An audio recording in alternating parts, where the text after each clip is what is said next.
Review kayu. Ini kayu namanya kayu kruing dengan kualitas di bawahnya kayu balau. Susunan kayu Kalimantan itu yang saya tahu: ulin, merbau, balau, kruing, meranti, kemudian seperti MB.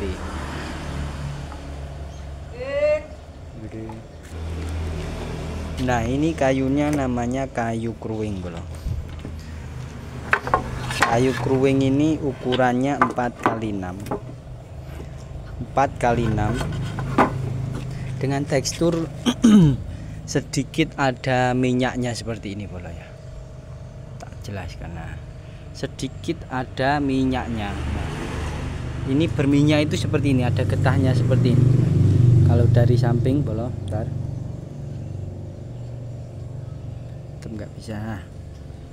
Nah, seperti ini, seperti ada sedikit getahnya. Terlebih nanti akan merendul seperti ini. Nah, ini namanya kayu kruing.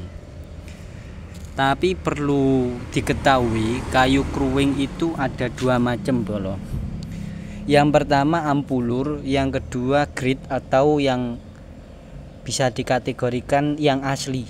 Sedangkan yang ampulur itu kruing yang bisa dikatakan palsu. Kenapa dikatakan palsu? Karena getahnya lebih banyak. Getahnya lebih banyak dan juga keretakannya lebih banyak. Banyak yang retak. Retaknya bukan seperti ini, tapi menjulur ke sana panjang seperti itu. Itu namanya seperti ini. Nah, seperti ini. Tapi lebih parah lagi dan lebih banyak. Ini kalau Anda menemukan kayu kruing yang berbentuk seperti itu, bukan saya menjelek-jelekan siapapun ya, namanya juga ampulur. Memang kayu kruing cuman ampulur. Ampulur itu kalau di kelapa di bagian dalamnya. Sedangkan yang bagus-bagus seperti ini, yang kering-kering seperti ini bagian luarnya, bagian luar. Jadi yang ampulur itu yang bagian dalam. Retaknya seperti ini, bolong.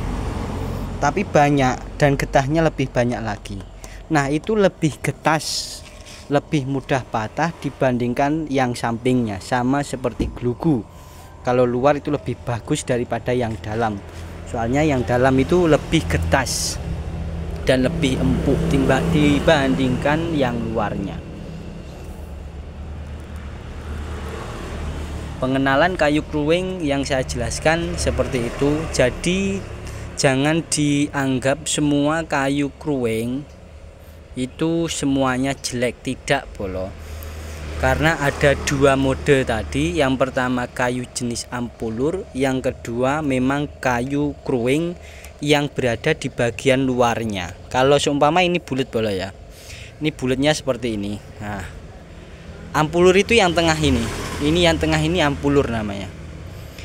Sama pabrik sudah dibentuk balok-balok, kalau enggak sudah dibentuk bulat-bulat itu.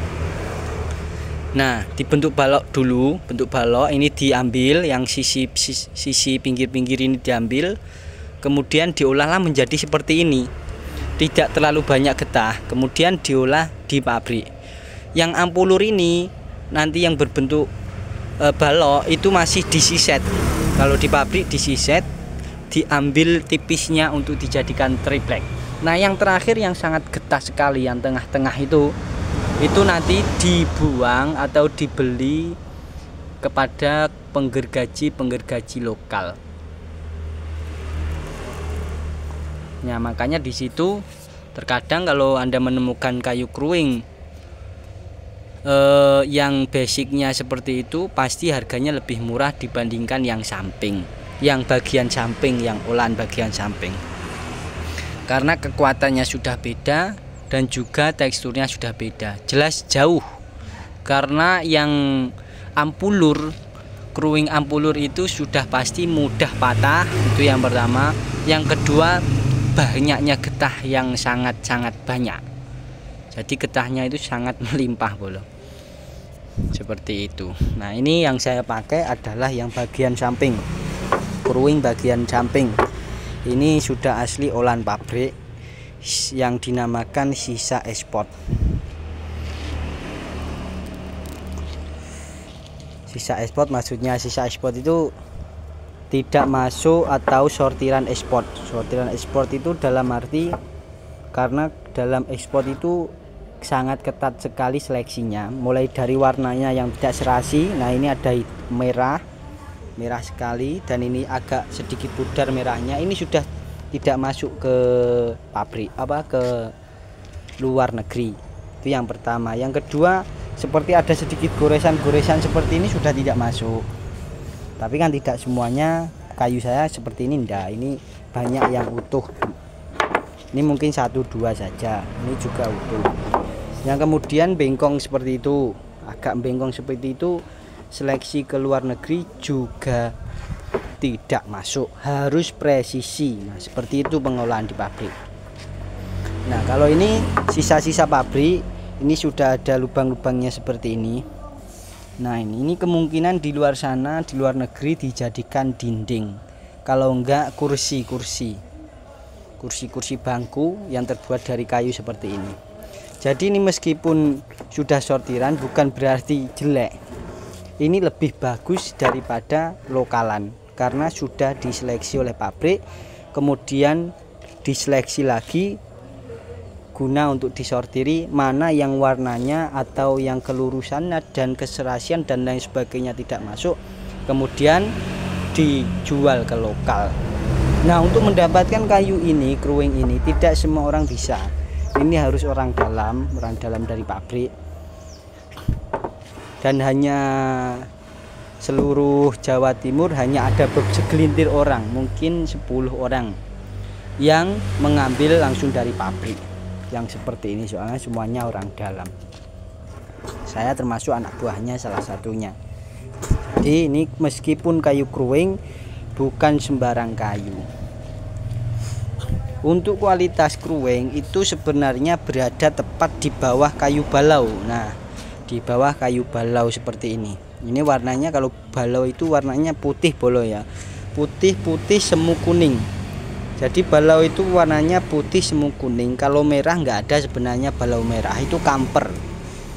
Kamper itu di bawahnya balau, di atasnya kruing. Tapi sama kruing kualitasnya lebih bagus sedikit, tidak terlalu banyak, sedikit saja perbandingannya kekuatan antara kruing dan kamper. Karena kamper itu ringan, akan tetapi dia tidak berminyak, itu kekuatannya. Untuk pengolahan sangat bagus, berbeda dengan balau. Balau itu sangat keras dan juga tidak empuk seperti kamper. Sedangkan kruing karena ada getahnya, jadi dia tidak bisa sehalus kamper. Nah untuk kualitas seperti itu bolo. Ini ukurannya 4x6. Jadi kalau mau pesan bahan dari kita, mau dibuat rumah atau bisa. Kita bertepatan di Kecamatan Ngantru, Desa Pucung Lor, Kecamatan Ngantru, Kabupaten Tulungagung, atau tepatnya Ngujang 2 area. Oke, terima kasih bolo sudah menyimak. Kurang lebihnya semoga dapat motivasi dari saya.